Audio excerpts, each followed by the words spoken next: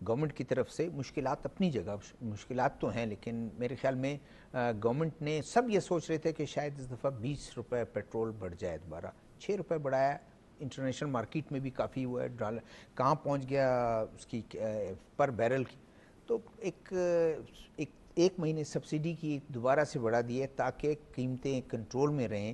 اب ڈیپینڈ تو کرتا ہے ٹرانسپورٹرز پہ، وہ بھی اس چیز کو دیکھیں اور لوگوں کو ریلیف دیں، حکومت کا ساتھ دیں۔ آپ نے بالکل صحیح فرمایا شہزادہ ذوالفقار صاحب کہ گورنمنٹ اپنے محدود وسائل کے باوجود عوام کو سہولت دینے کی پوری کوشش کر رہی ہے۔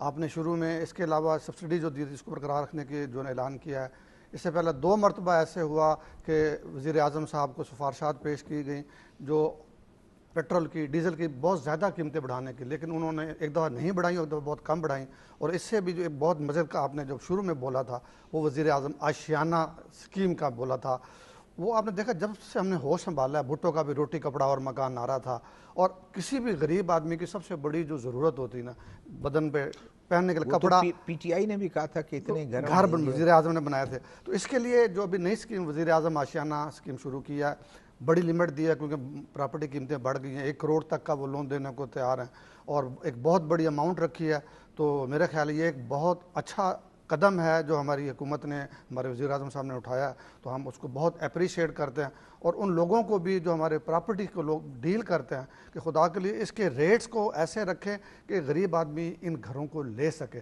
یہ اتنے بڑے لون نہیں ہیں کہ ایک آدمی بنگلے بنائے گا، چھوٹے چھوٹے گھر ہیں لوگوں کے، تو چھوٹے چھوٹے گھروں کے لیے فیسیلیٹیٹ کریں۔ بینکوں سے ریکویسٹ کروں گا جو قرضے کے لیے اپلائی کرتا ہے ان کو فیسیلیٹیٹ کریں، جلد سے جلد ان کو قرضہ دیں، لوگوں کی اپنی چھت ہو۔ ٹھیک ہے کاشف رضا صاحب، ایک تو ساتھ میں یہ انڈسٹری پچھلے کافی عرصے سے بالکل اسٹیگننسی کا شکار تھی جو کنسٹرکشن کا تھا، اس سے کم از کم یہ ہوگا کہ ایک دوبارہ سے ان کو وہ ملے گا اور دوبارہ سے وہ اپنے پاؤں پر کھڑا ہونے کی کوشش کریں گے۔ جی یہ کنسٹرکشن انڈسٹری کے بارے میں کہا جاتا ہے کہ یہ ایک انڈسٹری چلنے سے کوئی 20-22 اور انڈسٹریز چل پڑتی ہیں، تو یہ تو بڑا خوش آئند ہے۔ اس میں خدشہ ایک یہ ہے کہ پاکستان میں جو پراپرٹی سیکٹر ہے اس میں سٹے بازی بہت ہے۔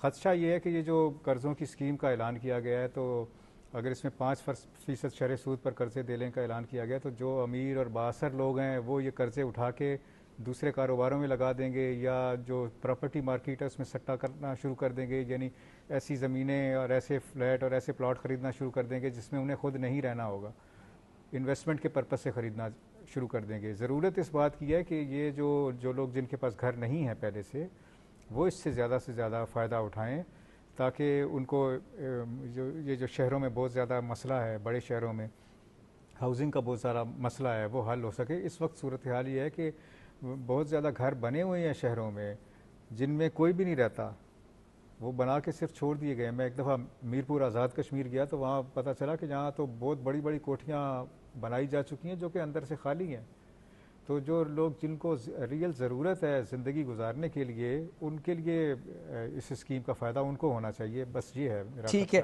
دوسرا پیٹرول کے بارے میں کہوں گا کہ یہ جو سبسڈی ہے اس کا مقصد بنیادی یہ ہے کہ سبسڈائز غریب کو کیا جائے۔ یہ جو پیٹرول پر حکومت سبسڈی دیتی رہی ہے یہ بالکل غلط اقدام تھا، اس اکراس دا بورڈ سبسڈی نہیں ہونی چاہیے، یعنی ایک پجارو والا پراڈو والا جو ہے وہ بھی اگر سبسڈائزڈ آئل خرید رہا ہے، نہیں کوشش تو انہوں نے یہ کی نا کہ جو موٹر سائیکل سوار ہے ان کو یہ بہت پہلے ہو جانا چاہیے تھا، لیکن 1 مہینے پہلے کیا، اب اس کو ایکسٹینڈ کیا۔ یہ مقصد یہ ہے کہ غریب کو چلیں ٹائم کم ہے ہمارے پاس۔ راجہ کمران صاحب آپ کی طرف آتا ہوں، بڑی اچھی انہوں نے بات کی، جو بات یہ کر رہے ہیں کہ عام آدمی جو ہے جس کے لیے ایک اس کی شروع کی جاتی ہے، ایک ان کو ریلیف دینے کے لیے بڑے لوگ آ جاتے ہیں۔ بلوچستان میں بھی انہوں نے گورنمنٹ نے، وفاقی حکومت نے کہا کہ عام آدمی کو جو ایرانی پیٹرول ہے وہ ان کو کہا کہ وہ اپنے روزگار میں رہیں، اور سارا بڑے بڑے سینیٹرز یہ ہیں وہ ایم این ایز اور وہ سارا کچھ وہ فائدہ اس کو اٹھا رہے ہیں۔ بہرحال عام آدمی جو ہے کم از کم گورنمنٹ کیا ایسے کام کرے کہ جس میں عام آدمی تک جائے، دوسرے سے فائدہ نہ اٹھائے؟ دیکھیے پاکستان میں جو شہر ہیں وہ سیچوریٹ ہو گئی ہیں ان کی آبادیاں۔ میں یہ سمجھتا ہوں کہ حکومت کو یہ گھروں کی اسکیم بہت اچھی ہے، مگر اس کے ساتھ ساتھ حکومت کو یہ چاہیے کہ نئے شہروں کو آباد کرے۔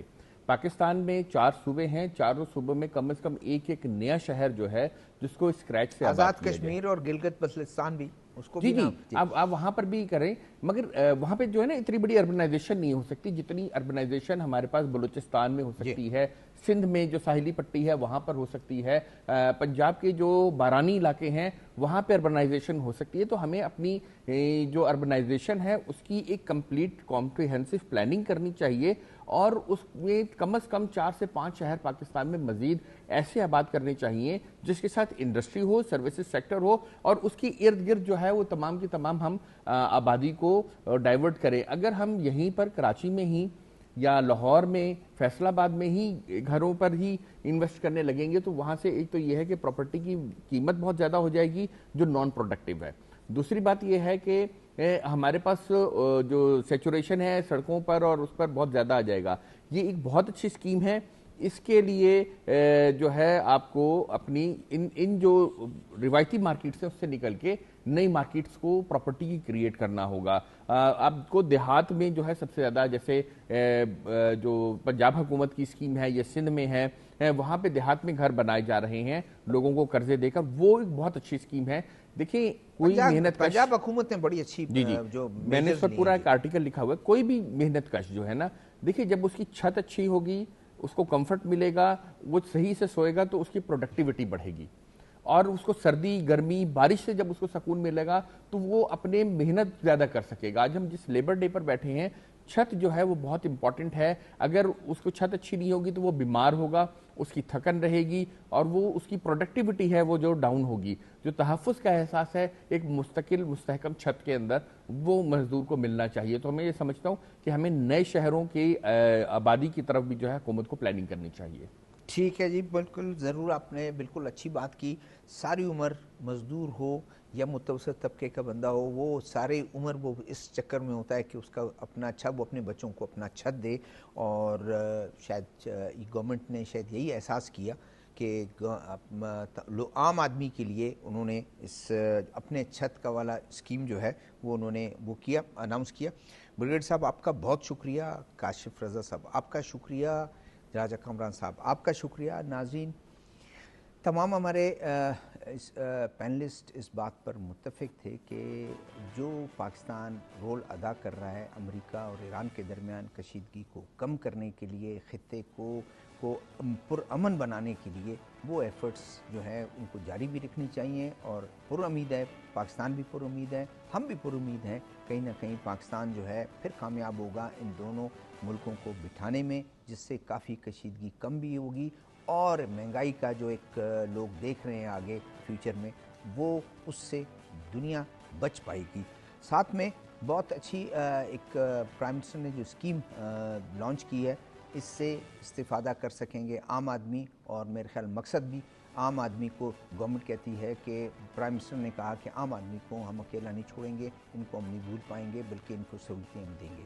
آنے والے پروگرام تک شہزاد کو اجازت دیجیے گا. اللہ حافظ.